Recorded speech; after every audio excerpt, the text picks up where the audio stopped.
നമ്മളിപ്പോ വന്നത് മാമാന്റെ അടുത്ത് ഒരു രഹസ്യം പറയാനാണ്. ഏത് ലക്ഷാധിപതികൾക്കുണ്ടല്ലോ ഇടയ്ക്ക് പണത്തിനൊരു വലിച്ചല്. മൂപ്പരുടെ അളിയന് പുറം രാജ്യത്ത് നിന്ന് ഒരു ബെൻസ് കാറ് വന്നു 50 ലക്ഷത്തിന്റെ.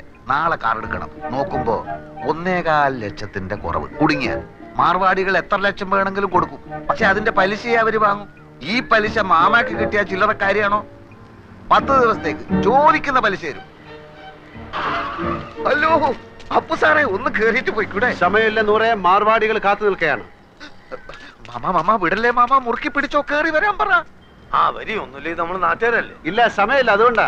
മാർവാടിക്ക് നിങ്ങളെ അളിയൻ കത്ത് തന്നിട്ടുണ്ടാ? തന്ന് കണ്ട ഇംഗ്ലീഷിലാണ് എഴുത്ത്. പ്രിയ മാർവാടി കൊടു 1.25 ലക്ഷം അപ്പുക്കുട്ടന്. അല്ല, നിങ്ങൾ അളിയൻ എവിടാ പണി? ശരി, ഇന്ന് എവിടാ താമസം? എല്ലാം ആ കാർഡിലുണ്ട്. എന്താ ചോദിക്ക? അല്ല ഒന്നുമില്ല, അതിപ്പം എല്ലാം തുറന്ന് പറഞ്ഞോ മാമ. അത് അപ്പുക്കുട്ട സാറേ, കണ്ട മാർവാടികൾക്ക് കൊടുക്കുന്ന പലിശ നമ്മുടെ മാമക്ക് കൊടുക്കൂടെ? അത് എന്നോട് ഇപ്പൊ ഇവിടെ ചായ കൊണ്ടുവരാൻ പറഞ്ഞു. കടന്നു പോലെ ഒത്ത് നിങ്ങൾ ചാവിടിക്ക്. അല്ലെങ്കിൽ 1.25 ലക്ഷത്തിന് മാർവാടിക്ക് എന്ത് പലിശ കൊടുക്കും? അളിയന് പലിശ അല്ല പ്രശ്നം, കാര്യങ്ങൾ നല്ല വെട്ടിയും തീയും പോലെ അടക്കണം. പലിശ എത്ര വേണമെങ്കിലും കൊടുക്കും. 1.25 ലക്ഷം എടുത്ത് കൊടുക്കും മാമ. ഇവിടെ ഉദ്യോഗമോ ബിസിനസ്സോ ഇല്ലാത്ത ആൾക്കൊന്നും പണം കൊടുക്കൂല. ഒരു കാര്യം ചെയ്, ഞാൻ നാളെ നിങ്ങൾ അളിയന്റെ വീട്ടിലേക്ക് വരാം. നിങ്ങൾ അവിടെ ഉണ്ടാവുമല്ലോ? നാളെ ഞാൻ ഉണ്ടാവില്ല. ഞാൻ ഡൽഹി വരെ ഒന്ന് പോകും. അതെന്തിന്? ഒരാളെ കാണാൻ 3-4 ദിവസം കഴിഞ്ഞ് വരും. എന്റെ നൂറേ, എടാ നൂറേ. എന്താ മാമ? എന്റെ കൂട്ടുകാരൻ പോവാണ്. നൂറുടെ വാ. ഇല്ല, ഓൻ വരുന്നില്ല. ഓൻ ഇവിടെ പണിയുണ്ട്. നിങ്ങൾ പോയിക്കോളി. അപ്പൊ ശരി. ലേശം കാര്യം. എന്ത് കാര്യം മാമ? ഈ എന്തിനാണ് ഇപ്പൊ അർജന്റ് ആയിട്ട് അടുക്കളയിൽ പോയത്? കപ്പുണ്ടൊക്കെ? എടാ പ്രായം കഴിഞ്ഞ ഒരു പെൺകുട്ടിയില്ലാവത്ത് എത്ര കിട്ടിയാലും പഠിക്കൂലെന്ന് വെച്ചാല്.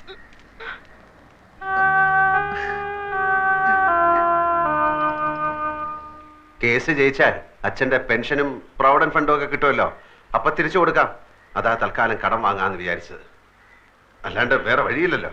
വീട് വിൽക്കാൻ രവിയേട്ടനെതിരെ നിൽക്കുന്നിടത്തോളം കാലം ഇങ്ങനെ വല്ലതും നോക്കുന്നതാ നല്ലത്.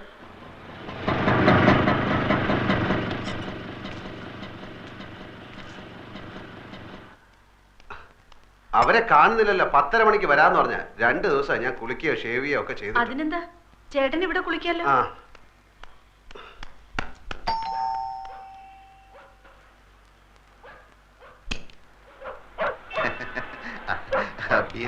വരൂന്ന് പറഞ്ഞിരുന്നു. വരൂ, ചേട്ടൻ ഇപ്പൊ കുളിക്കാൻ കയറിയതേ ഉള്ളൂ. ഇത്ര നേരം കാത്തിരുന്നു. ഇരിക്കൂ. രവീന്ദ്രനാഥ് മിസ്സിസ് ആണല്ലേ? അതെ ചേട്ടാ, ദേ കാശിന്റെ ആൾക്കാർ വന്നു.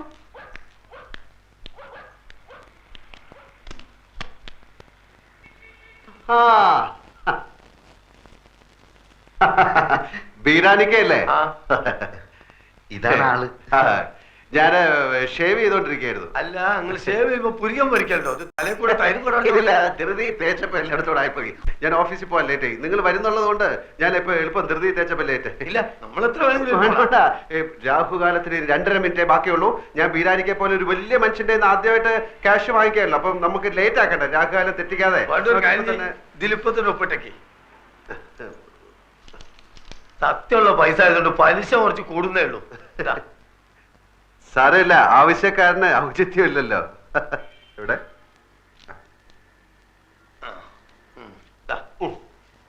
ഇതിലൊരു 40 ഉറുപ്പിയുടെ കുറവുണ്ടാവും. കാരണം ഞാൻ ഓട്ടോറിക്ഷ എടുത്ത് വന്നാണ് ഇങ്ങോട്ട്. അതിന് കൊടുത്ത് നിങ്ങൾ ആവശ്യത്തിന്. സാരമില്ല, ഞങ്ങൾ ആദ്യമായിട്ടാണ് അന്യനായ ഒരാളുടെ കയ്യിൽ നിന്ന് പൈസ കടം വാങ്ങിക്കുന്നല്ലേ. ഞാനും ആദ്യമായിട്ടാണ് ഇത്ര വലിയൊരു എമൗണ്ട് കടം കൊടുക്കണേ. ഇങ്ങനൊരു നിവർത്തിയേട് വന്നതുകൊണ്ട്. പിന്നെ ഞാനൊന്ന് പോയി കുളിച്ച് റെഡി ആയിട്ട് വരാം. Okay okay okay. അപ്പൊ ഇന്ന് 11, അടുത്ത 21-ന്. അതെല്ലാം നമ്മൾ പറഞ്ഞ മാതിരി 100 പറഞ്ഞില്ലേ? 100 പറഞ്ഞു, എന്നാലും പോരല്ലോ. നമ്മൾ തമ്മിലൊന്ന് ഉറപ്പിക്കണ്ടേ? ഞാൻ വാക്ക് മാറില്ല ബീരാനിക്ക, നിങ്ങൾ ധൈര്യമായിട്ട് പോയിക്കോളാം. പിന്നെ നമ്മൾ നമ്മളെ പറഞ്ഞ പോലെ. മാനേജർ സർദാർജി തിങ്കളാഴ്ച ലോൺ ശരിയാക്കാം എന്ന് വാക്ക് തന്നു. 100 സന്തോഷം കൊണ്ട് തുള്ളിച്ചാടി. എടാ 100, every dog has A day എന്നൊരു ചൊല്ലുണ്ട്. എന്ന് വെച്ചാല് എല്ലാ നായിന്റെ മക്കൾക്കും ഒരു ദിവസം ഉണ്ടെന്ന്. അത് ശരി.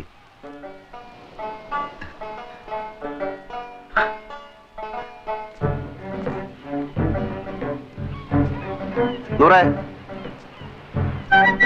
നൂറേ, ഉപദ്രവിക്കല്ലേ, ഞമ്മളൊരു കിനാവ് കാണാണ്. പണമില്ലാത്ത ഒരു കിനാവ് കാണാൻ പാടില്ല എന്നാ പറയാ. ഞമ്മളിൽ ഇപ്പൊ പണമുണ്ടല്ലോ, ഞമ്മളും കാണട്ടെ ഒരു കിനാവ്. വലിയ നിധി കിട്ടിയവൻ കാണുന്ന ഒരു കിനാവ്, കിനാവ്, കിനാവ്. വലിയ പാദുഷമാര് കാണുന്ന ഒരു കിനാവ്, ഒരു കിനാവ്, കിനാവ്.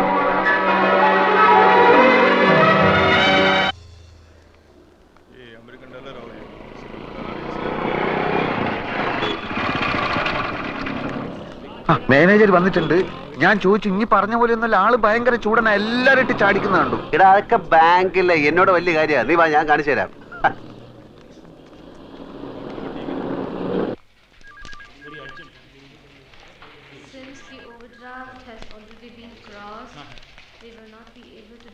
ഉച്ചക്ക് ഞാൻ വരില്ല. ഇവിടെ കഴിച്ചോളാന്ന്. ഇവിടെ നേരത്തെ ഇരുന്ന മാനേജർ ഒരു സർദാർജി മൊത്തം കുളമാക്കിട്ട് പോയിരിക്കാണ്. വേണ്ടെന്ന് പറഞ്ഞില്ലേ? What you want? സാറ് പുതുതായിട്ട് വന്നാണല്ലേ? നേരത്തെ ഇരുന്ന സിംഗ് സാറിനെ എനിക്കറിയാം. സാറിന് പൂ, സാറിന്റെ പൂ എടുത്തോണ്ട് പോണോ? പൂ എനിക്ക് അലർജിയാ.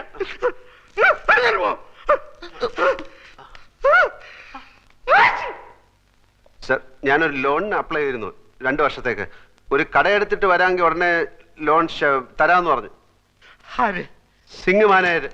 അയാളല്ലേ പറഞ്ഞത്? ഞാൻ പറഞ്ഞിട്ടല്ലോ. അയാൾ പോയി. ഞാൻ ആർക്ക് ലോൺ കൊടുക്കാറില്ല. സാർ അങ്ങനെ പറയരുത്. 1.25 ലക്ഷം റുപ്യ ഇരട്ടി പലിശക്ക വാങ്ങിയത് ഇവനേതാ? എന്റെ സുഹൃത്താണ്. ഇവൻ ആദ്യം പിടിച്ച് പുറത്താക്കെ. ഇവനെ കണ്ടപ്പോഴേ എനിക്ക് അലർജി അറിയുന്നത്. പിടിച്ച് പുറത്താക്കെ. സോപ്പിട്ടിട്ട് വരാം. സർ, സർ, എന്താ തന്റെ പേര്?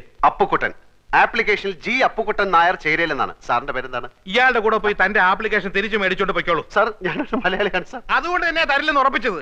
മലയാളി എന്ന് കേട്ടാ എനിക്ക് അലർജിയാ. സാർ, ഞാൻ ആത്മഹത്യ ചെയ്യും സാർ. ലോക ചരിത്രത്തിൽ ഇന്ന് വരെ ബാങ്ക് ലോൺ കിട്ടാത്തതിന്റെ പേരിൽ ഒരാൾ ആത്മഹത്യയായിട്ട് ഞാൻ കേട്ടിട്ടില്ല. ആ കണ്ടിട്ട് താഴത്തോളൂ. Please get out. Sir, please sir. പിടിച്ച് പുറത്താക്കണോ? Sir, please sir. ഓടോ. പറയുന്നൊക്കെ രാവിലെ ഞാൻ ഓരോരുത്തന്മാർ കെട്ടിയെടുത്തോളൂ. പൂവും കായും അവന്റെ ഇനി നമ്മൾ എന്ത് ചെയ്യടാ? ഞമ്മളോ? എനിക്കെന്താ കുഴപ്പം? 2000 റുപ്യന്റെ പണി, മോട്ടോർ സൈക്കിള്, താമസിക്കാൻ സ്ഥലം എല്ലാം ഉണ്ടല്ലോ. ഞമ്മക്കെന്താ ഉള്ളത്? മാമയും പോയി, മൈമുനയും പോയി. കയ്യിലാണെങ്കിൽ കാശില്ല. പടച്ചോനെ കണ്ണിൽ ഇരുട്ട് കയറുന്നത് പോലെ തോന്നുന്നു. അത് സന്ധ്യയാവാൻ പോകുന്നോണ്ട് തോന്നുന്നായിരിക്കും. എന്ത് ഇരുട്ട്? അപ്പൊ നെഞ്ചിൽ കത്തിക്കൊണ്ടിരിക്കുന്ന തീയ? എടാ, എന്റെ അവസ്ഥ ഒന്ന് ആലോചിച്ച് നോക്ക്. ഒരു പൂവെടുത്ത് ചെവിയിൽ വെച്ചിട്ട് റോഡിൽ കൂടി ഒന്ന് ഓടിയാലോ എന്നാലോചിച്ചിരിക്കുകയാണ് ഞാൻ. ഓ, എന്തൊക്കെ ബഹളങ്ങളായിരുന്നു. 3000 ഇവിടെ, 5000 അവിടെ, 25,000 രൂപന്റെ പാപ്പനും നമ്മളൊന്നും പറയുന്നില്ല. നീ കൂടുതൽ വർത്താനൊന്നും പറയണ്ട. നിന്റെ അത്യാഗ്രഹം കൊണ്ടാ കിട്ടാനുള്ളതും കൂടെ കിട്ടാതെ പോയത്. പാദുഷയുടെ സ്വപ്നം. ഇടാ, സ്വപ്നം കാണുന്നതിന് ചില അതിരൊക്കെ ഉണ്ട്. ദൈവത്തിന് അർക്കാത്തൊന്നും സ്വപ്നത്തിൽ കാണാൻ പാടില്ല.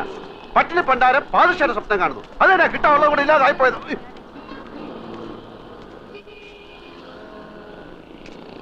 എടോ, എന്റെ വണ്ടി നമ്പർ ട്രാഫിക്കാരൻ കുറിച്ചെടുത്തോണ്ട് പോകുന്നു. ഇതിന്റെ കുറ്റിപ്പറയല്ല. അവിടെ ഇവിടെ വണ്ടി വെച്ച് കഴിഞ്ഞാല് ക്രെയിന് വന്ന് എടുത്തോണ്ട് പോകും.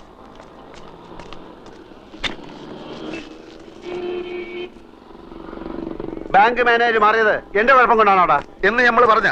പിന്നെ നീ എന്റെ ഉമ്മയ്ക്കും ബാപ്പയ്ക്കൊക്കെ പറഞ്ഞത് ഏത് കെയറോഫില്? ഇന്നെ സഹായിക്കാൻ വന്നിട്ടില്ലേ നമ്മൾ ഈ ഗതിയിലായത്? നിനക്ക് ജ്യൂസ് കട തുടങ്ങാനുള്ള അതിമോഹം കൊണ്ടല്ലടാ നീ എന്നെ സഹായിക്കാൻ വന്നത്. നേരപ്പേ ഏതായാലും ഇങ്ങനെയൊക്കെ ആയി. നമ്മൾ തമ്മിൽ വർത്താനം പറഞ്ഞ് അങ്ങോട്ടും ഇങ്ങോട്ടും തെറ്റിയിട്ട് കാര്യമൊന്നുമില്ല. ഞാൻ ചിലതൊക്കെ തീരുമാനിച്ചിട്ടുണ്ട്. എന്ത്?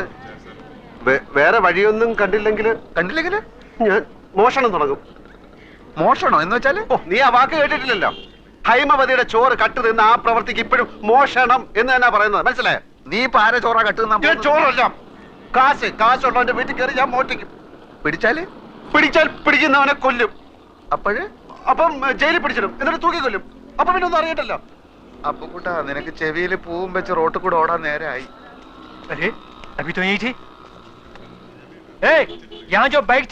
അതെടുത്ത് അപ്പുറത്ത് മാറ്റി വെച്ചിട്ടുണ്ട്. മാസം അടയ്ക്കാനുള്ള കാശ് അടയ്ക്കാത്തോണ്ട് മാർവാടി ബൈക്ക് എടുക്കാൻ ചട്ടമ്പികളെ അയച്ചിരിക്കുകയാണ്. ഓ ഗാഡിയിലേക്ക്